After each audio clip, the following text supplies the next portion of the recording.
जय श्री कृष्णा। सभी भक्तगण कार्तिक पूजा के लिए सादर आमंत्रित हैं। सभी मिलकर तुलसी मैया की पूजा करेंगे और कन्हैया को मनाएंगे और कान्हा जी का आशीर्वाद प्राप्त करेंगे। कार्तिक मास के पहले दिन की कथा। गणेश जी की कथा। एक बुढ़िया माई थी, मिट्टी के गणेश जी की पूजा करती थी। रोज बनाए रोज गल जाए। एक सेठ का मकान बन रहा था। वो बोली, पत्थर का गणेश बना दो। मिस्त्री बोले, जितने हम तेरा पत्थर का गणेश गढ़ेंगे उतने में अपनी दीवार न चिनेंगे। बुढ़िया बोली, राम करे तुम्हारी दीवार टेढ़ी हो जाए। अब उसकी दीवार टेढ़ी हो गई। वो चिन्हे और ढा दे, चिन्हे और ढा दे। इस तरह करते करते शाम हो गई। शाम को सेठ आया। उसने कहा, आज कुछ भी नहीं किया। वो कहने लगे, बुढ़िया आई थी, वो कह रही थी मेरा पत्थर का गणेश गढ़ दो। हमने नहीं गढ़ा।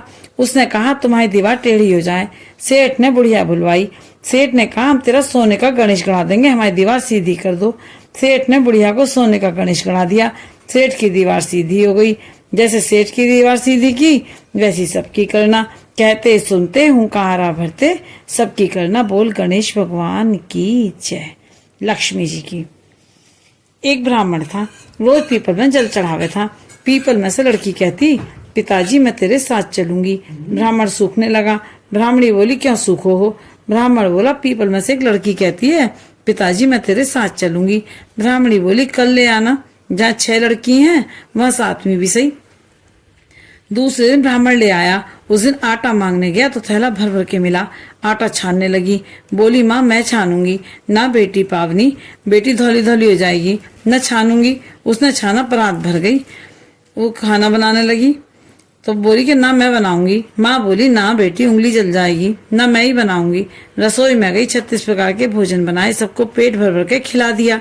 और दिन तो भूखे रहे थे, उस दिन पेट भर भर के खाया। भाई आया, जीजी मुझे तो भूख लगी है, रोटी खाऊंगा। बहन सूखने लगी, सबने खा लिया, अब कहाँ से खिलाऊंगी। बेटी बोली, माँ क्या बात है, तेरा मामा आया, रोटी खाएगा।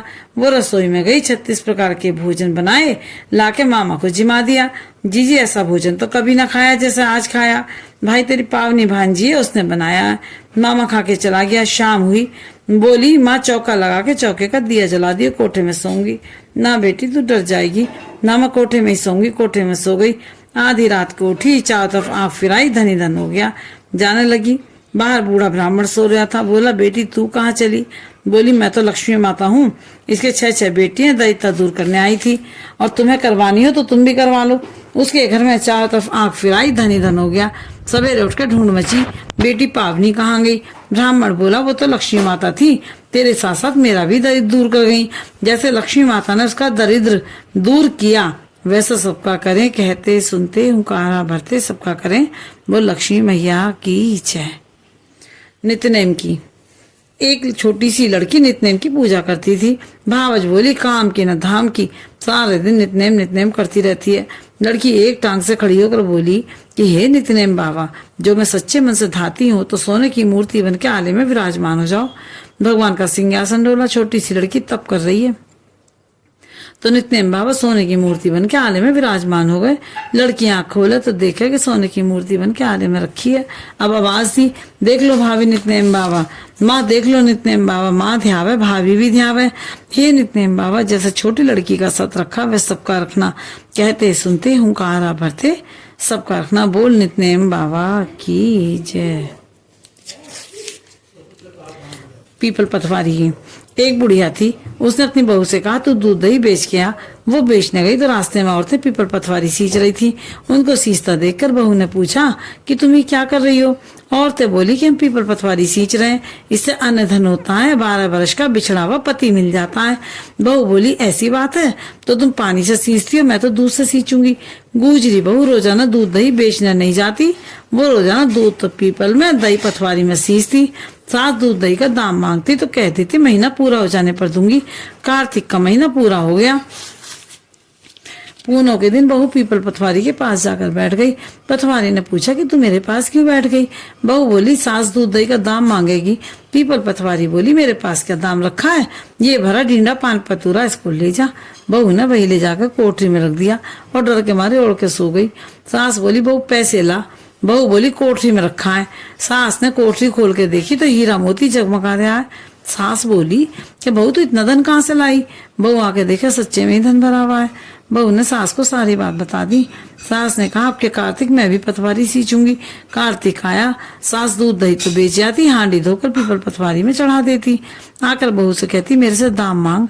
वह कहती सासू जी कोई बहू भी दाम मांगती है, पर सास कहती तू मांग। बहू बोली सासू जी पैसे लाओ। तो पीपल पटवारी के पास जाकर बैठ गई। पीपल पटवारी ने सास को पान पतूरा भरा डींडा दे दिया। उसने ले जाकर कोठरी में रख दिया और बहू खोल कर देखा तो उसमें कीड़े मकोड़े बिलबिला रहे। बहू ने कहा सासू जी ये क्या? सास ने आकर देखा, बोलने लगी पीपल पटवारी तो बड़ी दोगली पटपीटन है, इसको तो धन दिया और मुझको कीड़ा मकोड़ा दिया। तब सब कोई बोलने लगे कि बहू तो सत की भूखी सींचे थी और तुम धन की भूखी। हे पटवारी माता, जैसा बहू को दिया वैसा सबको दियो, जैसा सास को दिया वैसा किसी को मत दियो। बोल पटवारी मैया की जय। कार्तिक की एक बूढ़ा था, उसकी 7 बहुएं थी। वो अपनी बहुओं से कहने लगा मेरा तो कार्तिक नहाने का मन है, क्या तुम निभा दोगी? 6 बहुओं ने मना कर दिया। तब बड़ी बहू ने कहा पिताजी मैं निभा दूंगी, आप मेरे यहाँ के कार्तिक नहा लेना। बूढ़ा रोज सुबह उठकर नदी पर जाकर नहाता और धोती उसके आंगन में सुखा देता। जैसे धोती में से पानी गिरता वैसे वैसे आंगन में हीरे मोती गिरते। यह देखकर 6 बहुएं कहने लगी पिताजी आप हमारे यहाँ नहा लेना। जब बूढ़ा कहने लगा कि ठीक है मुझे तो नहाना ही है, सो मैं तुम्हारे यहाँ नहा लूंगा।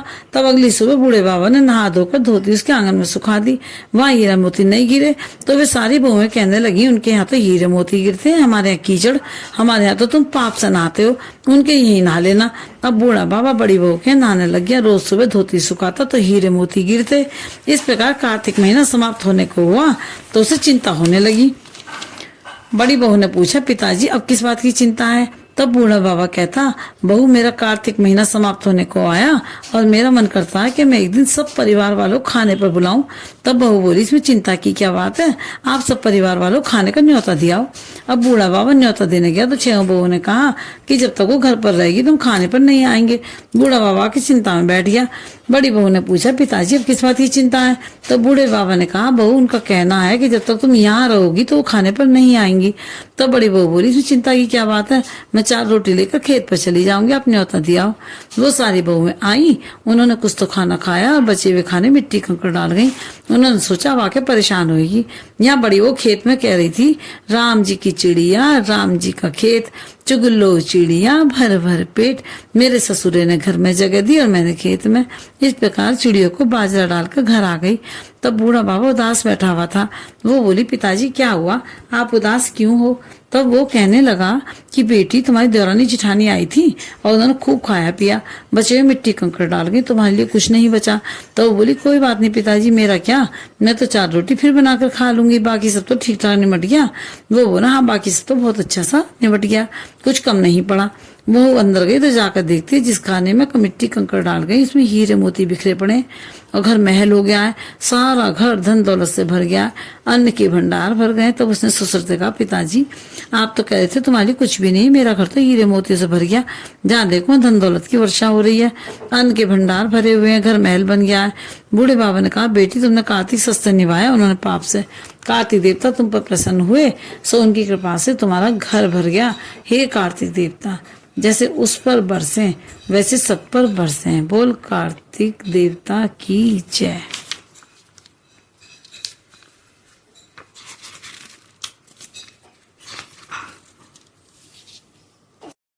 तुलसा जी की कथा। कार्तिक के महीने में सब कोई तुलसा माता को सींचने जाती, सब कोई तो सींच के आ जाती। एक बुढ़िया माई आती और रोजाना तुलसा माता से कहती तुलसा माता सत की दाता, मैं बेड़वा सींचूं तेरा, तू कर निस्तारा मेरा। तुलसा माता अड़वा दे लड़वा दे, पीतम्बर की धोती दे, मीठा मीठा ग्रास दे, बैकुंठ का वास दे, चटके की चाल दे, पटके की मौत दे, चंदन का काट दे, छालर की छंकार दे, साई का राज दे, दाल भात का जीवन दे, 11 का दिन दे और कृष्ण का कांधा दे। इतनी बात सुनकर तुलसा माता सूखने लगी। भगवान ने पूछा कि तुम्हारे पास तो इतनी औरतें आती हैं, तुम्हें जिमाम है, गाम है, तो अभी तुम कैसे सूखने लगी? तुलसा माता ने कहा कि एक बुढ़िया माई आती है जो रोजाना इतनी बात कहकर जाती है, मैं और तो सब कुछ दे दूंगी पर आपका कांधा कहाँ से दूंगी। थोड़े दिन बाद बुढ़िया माई मर गई। सब कोई इसको उठाने लगे पर वो इतनी भारी हो गई कि उठे ही ना। सब कोई कहने लगे पाप घाट की माला फेरती जिससे इतनी भारी हो गई। भगवान बूढ़े ब्राह्मण का रूप धारण करके आए। सबसे पूछने लगे इतनी भीड़ क्यों हो रही है? सब बोले बुढ़िया मर गई है, पाप नहीं थी, इसे किसी से नहीं उठती। जब भगवान बोले कि इसके कान में मुझे एक बात कहने दो तो ये उठ जाएगी। सबने कहा तू भी मन की निकाल ले। भगवान ने जाकर उसके कान में कहा कि बुढ़िया माई तू बिड़वा सींचे मेरा, मैं करूँ निस्तारा तेरा।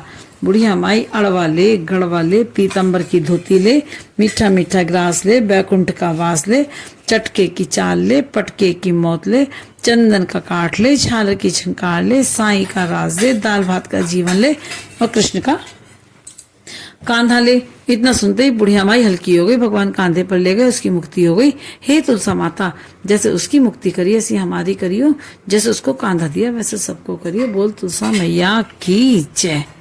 गंगा यमुना की एक गंगा थी, एक यमुना थी। दोनों बहनें साहूकार के खेत में से जा रही थी। जमुना ने 12 दाने जौ के खेत में से तोड़ लिए। गंगा बोली बहन ये तो चोरी हो गई, तुझे तो पाप लग गया। जमुना बोली अब कैसे उतरेगा? गंगा बोली कि 12 बरस साहूकार के नौकरी करने से उतरेगा। जमुना साहूकार के यहाँ गई, बोली मुझे नौकर रख लो, 4 काम छोड़ के मैं तुम्हारे सारे काम कर दूंगी। एक तो झूठे बर्तन नहीं धोऊं, झाड़ू नहीं लगाऊं, सेज नहीं बिछाऊं और दिया नहीं चासूं। साहूकार ने उसे नौकर रख लिया। 12 बरस बाद कुंभ का मेला आया। साहूकारनी मेले में जाने लगे तो जमुना ने उन्हें सोने का टका दिया और बोली कि वहां मेरी बहन गंगा है, उसको टका दे देना, कह देना बहन जमुना ने भेजा है, तो वहां हाथ पसार कर गोरी गोरी बइयों में हरी हरी चूड़ियां पहन के ले लेगी। वे लोग वहां जाकर सोने का टका देने लगे तो गंगा ने हरी हरी चूड़ियां, गोरी गोरी बइयां हाथ पसार कर ले ली और बोली मेरी बहन जमुना से कह देना तेरे 12 बरस पूरे हो गए, तू आ जा।